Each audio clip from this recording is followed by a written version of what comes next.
Police ఇక్కడ crime against women గంజాయి రెండు పాజిటివ్గా ఉన్నారు. పోలీస్ డిపార్ట్మెంట్ మనస్ఫూర్తిగా అభినందిస్తున్నా. గట్టిగా చప్పట్లు కొట్టి అభినందించండి. ఆడవాళ్ల పట్ల నేరాలు కంట్రోల్ చేయడంలో రాష్ట్రానికంటే 2% అదనంగా ఉన్నారు. పోలీసులు ఈ విధంగా ఉంటే మీరు స్వేచ్ఛగా తిరగచ్చు. కనీసం ఆడబిడ్డలు గట్టిగా చప్పట్లు కొట్టి అభినందించండి. మీకు రక్షణగా ఉండే పోలీసు వ్యవస్థను అభినందించాలి. గంజాయి కూడా కంట్రోల్ చేస్తున్నారు.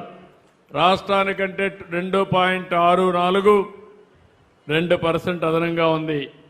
దీనికి మనస్ఫూర్తిగా పోలీసులను అభినందిస్తున్నా. ఇంకా గట్టిగా ఉండాలి. బాపట్ల జిల్లాలో లా అండ్ ఆర్డర్ మెయింటైన్ చేయాలి. శాంతిని భద్రతను కాపాడడంలో ఎక్కడా ఉపేక్షించదని పోలీసులకు విజ్ఞప్తి చేస్తున్నా. బాగా చేస్తున్నా. వెల్ డన్ ఎస్పీ గారు, కంగ్రాచులేషన్స్. Keep it up.